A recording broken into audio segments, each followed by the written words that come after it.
नमस्कार, स्वागत है आपका चुनावी क्लास में। मैं हूं राजीव ढोंडियाल। अमेरिका में राष्ट्रपति पद का चुनाव दुनिया का सबसे चर्चित मुकाबला होता है। यहां राष्ट्रपति चुनने की प्रक्रिया भी काफी लंबी और पेचीदा होती है, लेकिन इस वीडियो को देखने के बाद आप आसानी से यह समझ जाएंगे दुनिया का सबसे ताकतवर मुल्क अपने यहां राष्ट्रपति को चुनता कैसे है। भारत की ही तरह अमेरिका भी एक लोकतांत्रिक देश है। यदि कोई अमेरिका का राष्ट्रपति बनना चाहता है तो इसके लिए सबसे पहले उसको पैदाइशी अमेरिकी होना चाहिए, साथ ही कम से कम 14 साल तक अमेरिका में रहा हुआ होना चाहिए और कम से कम 35 साल की उम्र का होना चाहिए। अमेरिका में 2 पार्टी सिस्टम यानी रिपब्लिकन और डेमोक्रेटिक है।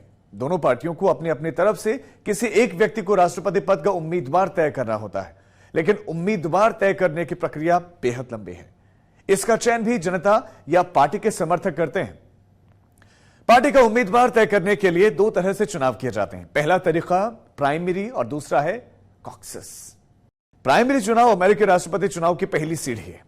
इस चरण को राज्य सरकारें आयोजित करते हैं। राज्य के कानूनों के आधार पर यह तय किया जाता है कि प्राइमरीज के चुनाव बंद होंगे या फिर खुले।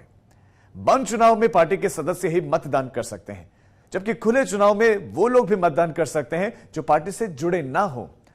वो डेलीगेट्स चुनकर भेजते हैं जो कि कन्वेंशन में उम्मीदवार को नॉमिनेट करते हैं। अगर कोई उम्मीदवार प्राइमरी चुनाव जीत जाता है तो डेलीगेट्स दूसरे चरण कन्वेंशन में उम्मीदवारों के लिए मतदान करते हैं। इसी चरण में औपचारिक रूप से राष्ट्रपति उम्मीदवार तय किया जाता है। कुछ राज्य प्राइमरी की जगह कॉकसिस तरीका अपनाते हैं। ये वाले चुनाव पार्टियां आयोजित करती हैं, चुनाव राज्य सरकारें नहीं। इससे पार्टियों को नियम तय करने में आसानी हो जाती है। इसमें पार्टी समर्थक एक जगह पर इकट्ठा होते हैं और अलग अलग मुद्दों पर वो चर्चा करते हैं। राष्ट्रपति उम्मीदवार के लिए खड़े हो रहे व्यक्ति की बात सुनते हैं। उसके बाद उसी सभा में हाथ खड़े करके एक उम्मीदवार को समर्थन दे दिया जाता है। हालांकि यह प्रक्रिया अमेरिका में बहुत कम राज्यों में ही होती है। इस प्रक्रिया के बाद से यह स्पष्ट हो जाता है कि दोनों पार्टियों की ओर से राष्ट्रपति पद का उम्मीदवार कौन बनेगा। इसका औपचारिक ऐलान नेशनल कन्वेंशन में होता है।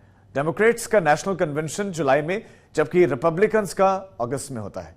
पार्टियों के उम्मीदवार कन्वेंशन के दौरान भाषण देते हैं और उपराष्ट्रपति के लिए अपनी पसंद का भी ऐलान करते हैं। यहीं से अमेरिकी चुनाव की असल प्रक्रिया शुरू होती है, जब राष्ट्रपति पद के उम्मीदवार पूरे देश में प्रचार के लिए निकलते हैं। नवंबर के पहले सप्ताह में अमेरिकी जनता राष्ट्रपति पद के लिए वोटिंग करती है। हालांकि यह वोटिंग सीधे राष्ट्रपति के लिए ना होकर स्थानीय तौर पर एक इलेक्टर के लिए होती है, जो अमेरिकी राष्ट्रपति पद के उम्मीदवार का नुमाइंदा होता है। इलेक्टर्स के समूह को इलेक्टोरल कॉलेज कहा जाता है, जिसमें कुल 538 सदस्य होते हैं जो अलग अलग राज्यों से आते हैं। मतदाता सीधे तौर पर इन्हीं सदस्यों को चुनते हैं, जो आगे जाकर राष्ट्रपति का चुनाव करते हैं। जब अमेरिकी जनता एक बार अपने इलेक्टर को वोट दे देती है तो उसका राष्ट्रपति पद के चुनाव में कोई हाथ नहीं रहता है। इसके बाद यह सिर्फ इलेक्टर पर निर्भर करता है कि वो किसे राष्ट्रपति बनाना चाहता है। व्हाइट हाउस में पहुंचने के लिए या अमेरिका का राष्ट्रपति बनने के लिए किसी उम्मीदवार को 538 में से 270 इलेक्टर्स के साथ की दरकार होती है। जिसके पास यह आंकड़ा होता है वो उम्मीदवार अमेरिका का राष्ट्रपति बनता है। यानी कि अमेरिका में राष्ट्रपति का चुनाव सीधे जनता द्वारा या पॉपुलर वोट्स के जरिए नहीं किया जाता, बल्कि यह चुनाव इलेक्टोरल कॉलेज के जरिए होता है। ज्यादा जनसंख्या वाले राज्यों से ज्यादा संख्या में इलेक्टोरल वोट्स आते हैं। अगर किसी भी उम्मीदवार को इलेक्टोरल वोट में बहुमत हासिल नहीं होता तो अमेरिकी संसद का निचला सदन यानी कि हाउस ऑफ रिप्रेजेंटेटिव टॉप 3 उम्मीदवारों में से राष्ट्रपति का चुनाव करता है। हालांकि यह स्थिति बहुत रेयर है, लेकिन साल 1824 में ऐसा हो चुका है।